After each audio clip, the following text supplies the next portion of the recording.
Hey guys, what's going on? Here we go. What's up? Can we just take a second and appreciate the hair game going on today? I'm kind of feeling it. Oh, yeah, there we go. There we go.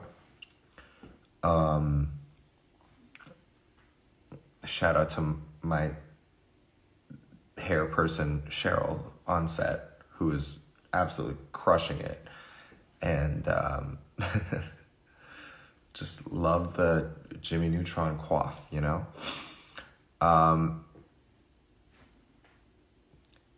It's pub day. Isn't that crazy?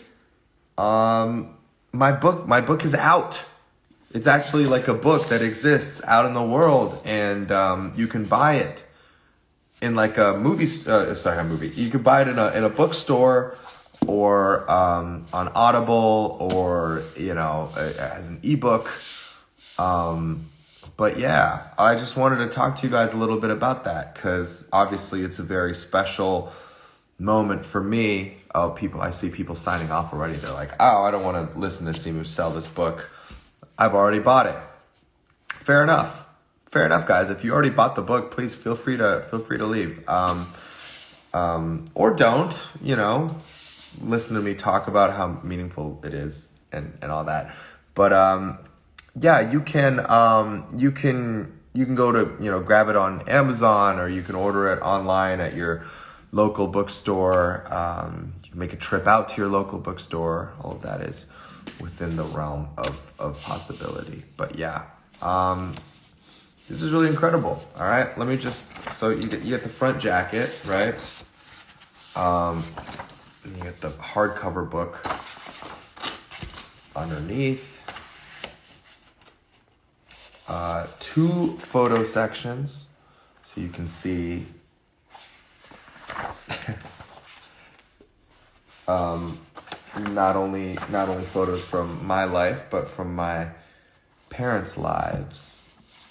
And I'll show you this gem right here. This is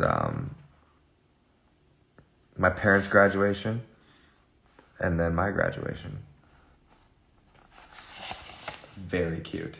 But yeah, this book is a story not only about me and my life and my dreams, but of theirs, which is, I think, why it's so meaningful to me, and why I've been so touched by all the reviews of the book so far. People have really, really connected with it, and I think it's because so many people like me who grow up in between different cultures, they struggle to navigate and make sense of the world, struggle to make sense of their relationship with their parents, with their children. Sometimes that can be really hard when you're separated by, culture gap, language gap. And so, yeah, I write about all these things in the book. I write about growing up. I also write about my parents growing up. And there have been some pretty incredible reviews, I gotta say. One reviewer said it was one of the best books he's ever written. I got other ones that are really, really just knockout, like rave reviews. We got a really, really positive one from Publishers Weekly, which is a massive, a big website for books and all things literature. And also from the Boston Globe and the Globe and Mail in Toronto, and hopefully more as time goes on. But yeah, super happy about this, and yeah, it's really exciting. I'll turn over and maybe check out some questions.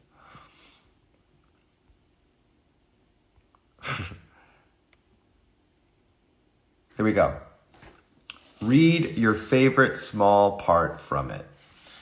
Now that the book is actually out, I feel like I used to only read from the first chapter or from the prologue, but I feel like maybe now I can read from somewhere like the middle of the book.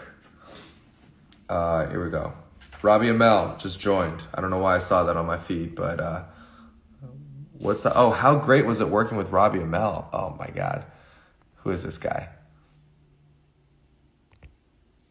Live with him. We'll see if he responds.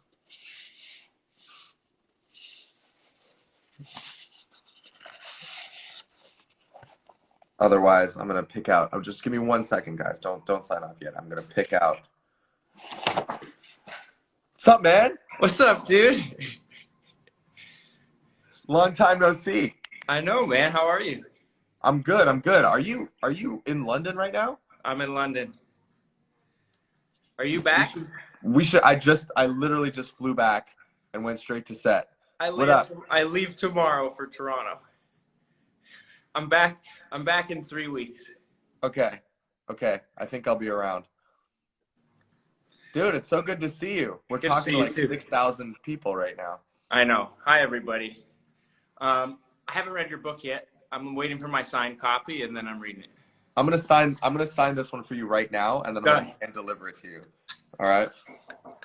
You're the man. How was the Junos? It looked incredible. It was a lot of fun. Hang on, I just ordered some Burger King. I just got here. So I'm on a crazy diet right now. It was a lot of fun. I got to present an award to Shawn Mendes. It was just the coolest. It was the coolest. Have you ever been? No. But if I was in town, I would have been there. Yeah. I would have crashed your host for sure. You would have crashed? Oh, I would have brought you right up on stage. Not a lot of people know this, but Robbie's a huge video game nerd. I'm calling him out and I'm exposing him right now, and I'm also challenging him to play. So Jason and I started playing Valorant. I don't know if you're into shooters and stuff, but the only problem for me with Valorant is you can't use controller, and I'm a controller guy. So the mouse and keyboard thing is like, I'll give it a shot, but I'll suck for sure. Well, you're welcome. You're welcome with us anytime. Do you have anything to plug? No, right man. Now, I'm just here for you. I love I you. appreciate that. Well, I'll plug for you because Robbie's show Upload. All right, the second season is out on Amazon Prime, and they just got renewed for a third. You're the man. You're the man. Dude, super good seeing you again. Good seeing you too. I'll see you when I'm back in London or in Toronto. Yeah, for sure. We got to set it up. All right. Later, buddy. All right. Love you. All right. That's what happens when you do, you hop on my IG lives, all right? You never know who will drop by. Like a real life superhero. Like Robbie and Mel. Such a fantastic guy, by the way. We did a movie together in of all places in Hamilton, Ontario earlier in the wintertime, and it was just great getting to hang out with him every day. So I really, really appreciated that. I owe you a book reading. So we're gonna read the book is structured into 3 different acts, and I'll start reading from the beginning of Act 3, right after I get laid off from my job. All right. So here we go. This is chapter 17, Dark Night of the Soul, which, if you're familiar with screenwriting, is an actual term that we use to talk about the moment at the end of the second act when it seems like all is lost. The villain of the story is on the verge of conquering the world. The hero has been beaten down. He's been defeated, and it seems like all is lost. So somehow our heroes have to muster up the strength, figure something out, and go on. So this is chapter 17. We all have memories that have been seared so deeply into our brains that we feel them viscerally for years, even decades after they've happened. There are the good memories, like my first kiss in middle school. Francesca Crawford was the cutest girl in 7th grade, and my heart jumped with excitement when the bottle that I spun passed by all the other girls and landed squarely on her. She smiled an effortlessly cool smile, leaned in forward over the bottle, and gave me a gentle peck on the lips. I felt like I just grabbed a power line with my bare hands. And then there are the bad ones, like being locked outside my apartment by my parents at age 5 and never again being able to feel safe at home. I can remember still how hot my face felt the first time my father struck me after I talked back to him in an argument. I can still hear resentment and the vitriol behind my mother's voice as she cursed the day I was born, blaming me for ruining her life. Just an aside, we get into the kind of the bits of my relationship with my parents. Right now in this book, we're not in a good place, but we definitely get there after. I just want to make that clear. I love my parents. They're my best friends. All of these, however, paled in comparison to being laid off. I was utterly humiliated as I went to my cubicle to collect my things in plain view of the entire office. My cheeks flushed red with embarrassment as everyone continued working in dead silence, pretending not to notice what was happening. Nobody made an effort to console me or even offer a look of sympathy. Instead, they continued working, transfixed to their screens as if they would somehow suffer my fate if we made incidental eye contact. That night, I stood on the balcony of my 46th floor condo that I could no longer pay for, a tally of numbers running endlessly through my head. 250,000, a low-end estimate of the amount of money my parents had invested in my education to date, wasted on an ungrateful and unmotivated son. 410,000, the cost of the 1+10 bedroom apartment in downtown Toronto that I had bought with my parents. In reality, they had fronted the entire down payment. 500, the amount of money I had been sending my parents each month to help pay for the mortgage on our condo. It was stupidly little, an insignificant and largely symbolic contribution that could barely cover the maintenance fee. Now, I couldn't even pay it. 22, my age, usually a time of unlimited possibility for bright young adults entering the workforce. Definitely not the time to lose your job. And finally, 8, the number of months I had managed to last before being let go. 8 months for the nearly 2 decades spent in the classroom preparing for the real world. By the numbers, I was an abject failure, and a spectacularly expensive one at that. I could already imagine the look on my parents' faces, could already hear their words echoing in my head endlessly. Stupid, failure, waste.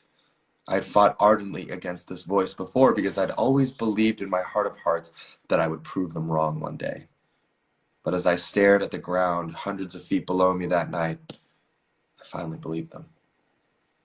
To be perfectly clear, I didn't have one foot over the ledge or anything. But I did, however, wonder how quickly would I lose consciousness after I hit the pavement?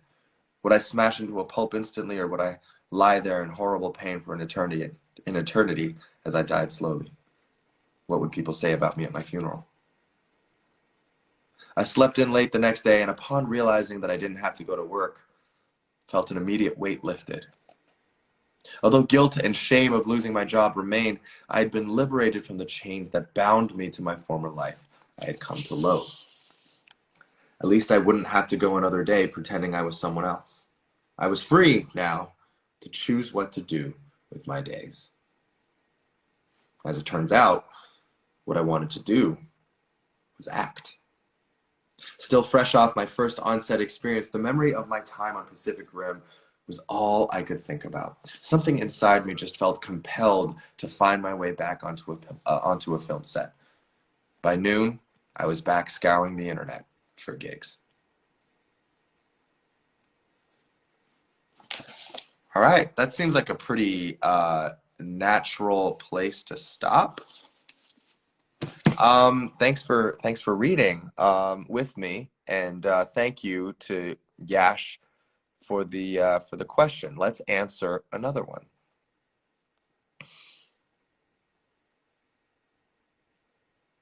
I'm not going to answer this question or take my shirt off. I'm just going to put it there so that people get a little bit of traffic to this chat.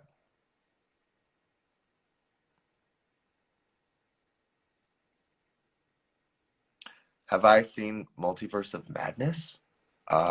Yes, I saw it. I actually, this is 100% true. I'm not making it up at all.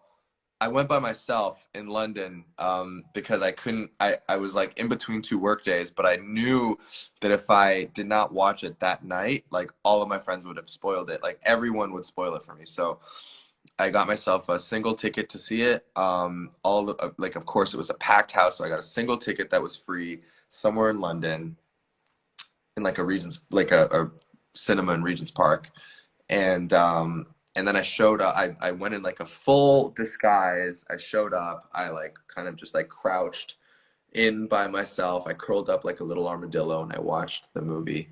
And I liked it. I liked it. And then when I left, I was in the washroom and like I kind of took off my mask for 2 seconds and like one person looked over at me and was like, and I was like, and then I just walked out of there.